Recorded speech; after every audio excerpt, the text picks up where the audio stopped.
Shalom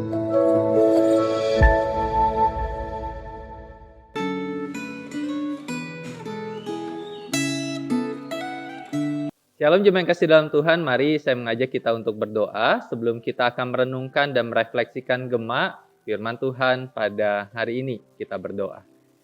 Tuhan, kami bersyukur kepadamu untuk saat ini di dalam anugerah Tuhan, boleh menyertai kami hari lepas hari dan kami boleh mengakhiri dan hampir mengakhiri di bulan Oktober ini. Bapa, kami bersyukur dan biarlah kami terus akan belajar kebenaran firman-Mu dan menghidupi firman Tuhan di dalam kehidupan sehari-hari kami. Di dalam nama Tuhan Yesus kami berdoa dan bersyukur. Amin. Terima kasih dalam Tuhan, tema refleksi gema kita hari ini adalah pemimpin yang menyesatkan. Yang terambil dari Maleakhi 1 ayat yang pertama sampai Maleakhi 2 ayat yang ke-9. Tetapi saya akan baca untuk kita dari Maleakhi 2 ayat yang pertama dan ayat yang kedua. Demikianlah firman Tuhan. Maka sekarang kepada kamulah tertuju perintah ini, hai para imam. Jika kamu tidak mendengarkan dan jika kamu tidak memberi perhatian untuk menghormati namaku, firman Tuhan semesta alam, maka aku akan mengirimkan kutuk ke antaramu dan akan membuat berkat-berkatmu menjadi kutuk. Dan aku telah membuatnya menjadi kutuk, sebab kamu ini tidak memperhatikan. Bapak Ibu, peran seorang pemimpin itu menjadi sebuah peran yang begitu sentral di dalam kehidupan orang-orang yang dipimpinnya. Ketika seorang pemimpin itu adalah pemimpin yang baik, pemimpin yang bisa mengambil sebuah keputusan yang bijak dan tepat untuk masyarakatnya atau orang yang dia pimpin, maka orang yang dia pimpin akan mengikuti dan memiliki kehidupan yang baik di dalam hidupnya. Tetapi kalau hal yang sebaliknya terjadi, maka kehidupan masyarakat atau orang yang dipimpinnya pun akan menjadi kacau balau. Dan itulah yang menjadi gambaran yang disampaikan oleh Tuhan kepada Nabi Maleakhi dan disampaikan kepada umat Israel.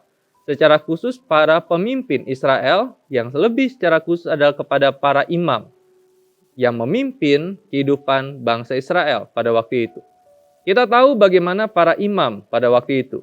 Mereka adalah pemimpin, mereka adalah tokoh agama, mereka adalah pribadi yang menjadi mewakili umat untuk datang kepada Tuhan, membawa persembahan di hadapan Tuhan, memanjatkan doa umat kepada Tuhan, sehingga segala hal yang bersifat spiritual, maka bangsa Israel mengaitkan itu dengan para imam pada masa itu. Dan para imam sayang sekali ketika kita melihat dari Maleakhi pasal pertama sampai dengan Maleakhi pasal yang kedua ayat yang ke-9, maka kehidupan para imam itu jauh daripada kehendak Tuhan. Jauh daripada perkenanan Tuhan. Mereka melakukan hal-hal yang jahat di mata Tuhan.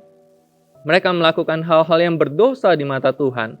Sehingga gambaran Maleakhi adalah Tuhan begitu marah kepada para imam, yang mengakibatkan bangsa Israel menyimpang daripada Tuhan. Sehingga berbagai hukuman, berbagai perintah, berbagai ketetapan Tuhan, berbagai konsekuensi yang akan dialami oleh para imam pun disampaikan, dan para imam dituntut untuk mereka kembali kepada Tuhan, supaya orang yang dia pimpin bisa kembali kepada Tuhan. Terima kasih dalam Tuhan, ketika kita melihat akan hal ini, maka kita bisa mengerti bahwa seorang pemimpin atau sebuah jabatan yang diberikan kepada seseorang menjadi pemimpin begitu sentral dan menjadi fokus yang Allah inginkan untuk seseorang begitu mentaati, begitu dengar-dengaran, begitu menjadi sebuah teladan bagi orang-orang yang dia pimpin. Dimanapun itu, termasuk ketika kita bicara tentang kehidupan bergereja, peran pemimpin yang mengambil sebuah kebijakan, menetapkan sebuah keputusan, mengarahkan sebuah perjalanan gereja ke depan pun menjadi sebuah sentral utama. Sehingga menjadi seperti apa sebuah gereja, menjadi seperti apa sebuah atau setiap orang yang dia pimpin di dalam gereja yang dia pimpin. Karena itu ketika kita bicara tentang hal ini, maka jangan lupa kita terus senantiasa harus mendoakan para pemimpin-pemimpin di gereja kita. Kita harus senantiasa mendoakan para penatua di gereja kita.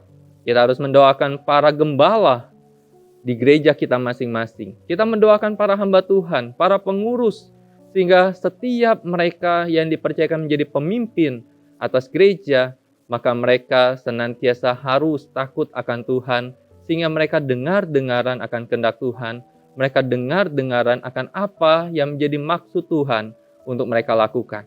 Sehingga ketika seorang pemimpin itu menjadi seseorang yang berkenan kepada Tuhan, maka pemimpin itu akan membawa umat jemaat Tuhan pun hidup berkenan kepada Tuhan. Karena itu, kita sebagai jemaat, kalau Bapak Ibu yang mendengar refleksi ini sebagai para pemimpin gereja, dekatlah dengan Tuhan. Berelasilah dengan Tuhan. Takutlah akan Tuhan. Hiduplah berkenan kepada Tuhan. Sehingga kita bisa melayani Tuhan di dalam kehidupan yang Tuhan percayakan, di dalam sebuah jabatan yang Tuhan percayakan untuk kita miliki dan lakukan. Kiranya para pemimpin dipakai Tuhan. Kiranya jemaat dan setiap kita bisa meneladani, menghormati para pemimpin kita, meneladani kehidupan spiritualitas mereka, meneladani kehidupan keseharian mereka. Sehingga baik para pemimpin ataupun jemaat yang dipimpin, kita sama-sama hidup untuk memuliakan nama Tuhan. Tuhan Yesus memberkati kita berdoa. Tuhan, kami bersyukur kepadamu untuk saat ini. Di dalam anugerah Tuhan, Tuhan boleh menolong kami. Kami doakan untuk para pemimpin-pemimpin di gereja kami, para penatua, para hamba Tuhan, para gembala, para pengurus. Kiranya Engkau sendiri menolong setiap mereka, sehingga mereka hidup takut akan Tuhan, dengar-dengaran kepada Tuhan, sehingga mereka untuk setiap keputusan, kebijakan, tindakan yang mereka ambil pun, mereka senantiasa tahu itu adalah berasal dari Allah untuk mereka putuskan, untuk mereka kerjakan.